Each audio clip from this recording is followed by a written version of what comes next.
Hello, everybody. This is Susan Kokinda with your midweek update. Today is October 9th, and we are now less than 4 weeks from the official end of what is now an election period. In his appearance at Donald Trump's extraordinary Butler rally on Saturday, Elon Musk warned that this could be our last election unless Trump prevails. In an interview with Tucker Carlson yesterday, Musk returned to that, warning of one-party rule, censorship, and other threats to our fundamental constitutional freedoms.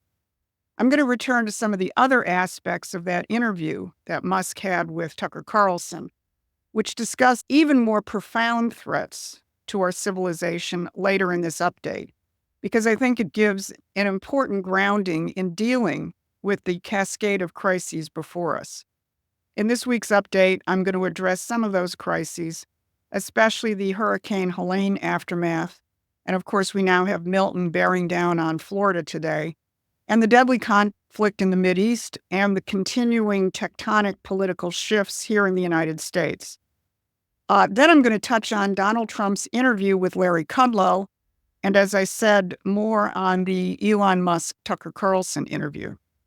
Start with the hurricane disaster. The towering incompetence, indifference, and absolute evil of the Biden-Harris response to Hurricane Helene continues to unfold before our eyes.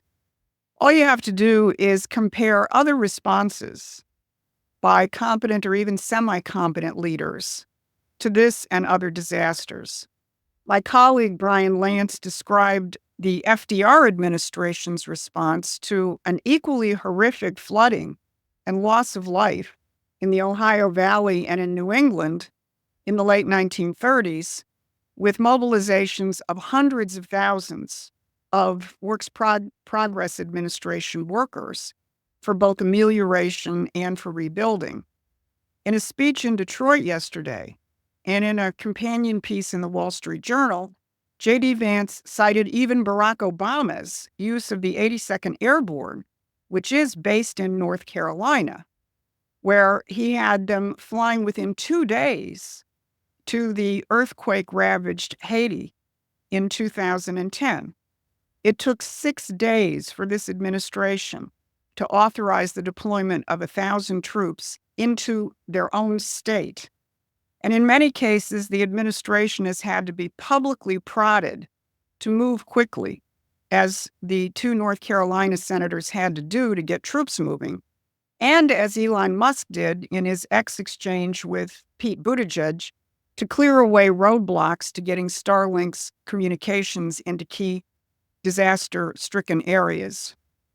The difference between these actions and that of the Biden-Harris waltz apparatus is the difference between those who have some connection to the real world and those who live in the constructed world of imperial policies and don't yet grasp that those policies are not only failing, but that their ability to hide those failures are themselves failing. That has had tragic consequences for the victims of the hurricane. But this administration's failure can have even larger and more devastating consequences as the Mideast spins out of control. We are very close to all-out war between Israel and Iran. The Biden-Harris collective probably does not want that conflict to explode before the election because of the economic and electoral consequences, namely the rising cost of energy, and the continuing political fallout in the Arab American community.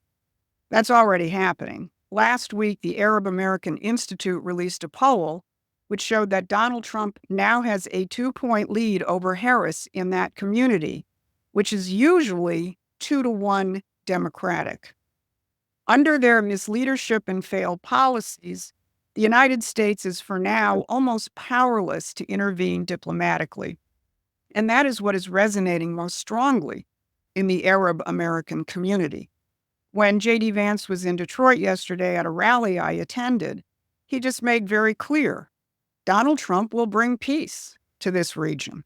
And it's obvious that this administration cannot, whether it wants to or not. And we're not the only people who see this. The Wall Street Journal today carries a headline entitled, "The U.S. is frustrated by Israel's reluctance to share its Iran retaliation plans."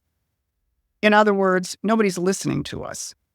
But as much as Biden and Harris might want to prevent an out-of-control war now, they and their controllers would probably subsequently happily bequeath a war to the incoming Trump administration should Trump win. But it barely matters what Biden and Harris wants. Should the Harris puppet, as Musk called her, ascend to the presidency, the U.S. would be reduced to a rubber stamp for an insane global elite, and World War III would likely ensue. Just take a look at the actual footage of Kamala Harris on 60 Minutes, if you can find the original footage, in answer to a crisis on the Mideast. It was so bad that 60 Minutes re-edited the show and used her response to another question to make it look like she was saying something of any relevance or competence at all. Now, as far as the NATO-Ukraine-Russia crisis goes, another headline reads, "Sleepwalking into Nuclear War." I will say that there appear to be a few in our military leadership who still do live in the real world, and according to many reports, are pushing back against some of the more dangerous escalatory policies coming from the British and NATO in regards to Ukraine and Russia, and in regards to Israel's response. But what we are seeing writ large is what I referred to several months ago as losing the mandate of heaven. This is a concept which is drawn from ancient Chinese culture, in which even a seemingly all-powerful emperor could lose his mandate to govern if he turned his back on universal principles, as today's global elites have done. But as Lyndon LaRouche, who used that mandate of heaven metaphor in a piece written from his federal jail cell in 1989, as LaRouche said, the question then arises, what will emerge to reclaim the mandate? When I spoke of that just 3 months ago in an update where I referenced the question of the mandate of heaven, I was referencing the new Trump-inspired party platform, which had just been released. That platform begins to touch on the answer to that question. How do we reclaim the mandate of heaven? The platform does that with its implicit revival of the American system economic policies of Alexander Hamilton and Abraham Lincoln. Donald Trump is now making it more explicit. He has clearly adopted our last Republican American system president, namely William McKinley, as his economic guide star. In an interview with Larry Kudlow earlier this week, Trump expanded his praise of McKinley's tariff policies. Trump kept coming back to the fact that because of tariff policies, the United States was the richest country in the world at the end of the 19th century. And we had to establish a commission to figure out what to do with all the money. Trump made the point that with his tariff policies, we will be able to lower taxes and pay down the deficit. He also took a couple of veiled swipes at the income tax, implying that with tariffs, such taxes aren't necessary.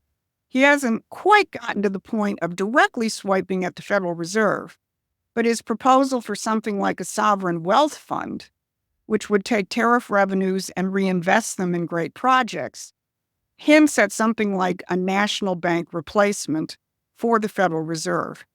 It's also interesting to watch Larry Kudlow, who used to be really quite a rabid free marketeer, being recruited to these American system policies. And it probably wasn't an offhand comment by Trump that McKinley was probably assassinated because of those American system policies, a point which we developed more thoroughly in our dossier, It is the British Who Will Murder American Presidents.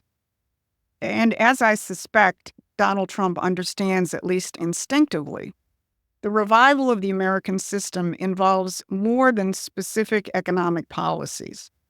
It is fundamentally a cultural question, one which embodies the very essence of what it is to be human, as we saw in Butler, Pennsylvania last weekend. We have posts on our website about the transformative power of classical music at the Butler rally and the spiritual reawakening exemplified by Russell Brand in his recent appearances. I encourage you to go to the website, read those posts, and to subscribe. But it's in the interview which Elon Musk did with Tucker Carlson yesterday that a too often missed principle necessary for any society to reclaim the mandate of heaven was discussed. The need to have more people on this planet. Elon Musk savaged what he called the misanthropic and anti-human ideology of the environmentalists. Musk said bluntly, "We need more people. It is a totally wrong idea that the Earth is overpopulated. It is underpopulated." And he suggested that we can sustain 10 times the population that exists today. In terms which those of us who worked with Lyndon LaRouche are familiar with, Musk attacked Paul Ehrlich, who wrote what he called the insane, misanthropic book, The Population Bomb, back in 1968. And Musk bluntly said he hopes that Ehrlich burns in hell. He then went after the head of the Extinction Society, and yes, there is one, who has said that while there are 8 billion people in the world, it would be better if there were none. Musk said he is advocating a holocaust to all of humanity. Now, this is extremely important because the simple question of why we have advanced to the point of having a population of 8 billion people and potentially 80 billion people, poses the fundamental question of what is the difference between man and animal. Animals can't change their relationship to nature. They can't change the so-called carrying capacity. It remains the same. Human beings, by virtue of the fact that we can discover, we can create, we can build, this gives us the ability to constantly improve our dominion over nature. As Musk said in that interview, "I'm driven by curiosity. I try to understand more about the nature of the universe." And he certainly is a builder, not just here, but in outer space. I hope people noticed the T-shirt that Musk was wearing at the Butler rally with President Trump. He had a jacket on, so maybe you couldn't read it, but it said, "Occupy Mars." And of course, as President Trump said, "Get those rockets ready." And as Musk continually stresses, it is in becoming an extraterrestrial species that we will really fulfill our mandate to be fruitful and to multiply. That increase is what LaRouche called the relative potential population density of a society and an economy. This is the measure of whether it receives the mandate of heaven. Promethean Action is putting the final touches on a groundbreaking pamphlet which will provide a framework for applying those principles to the hoped-for incoming Trump administration. Please stay tuned to our website by subscribing.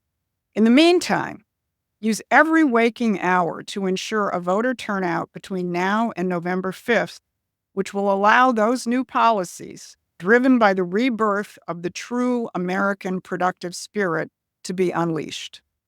This has been your Midweek Update. Thanks for listening. Please take a moment and subscribe to our free newsletter at prometheanaction.com.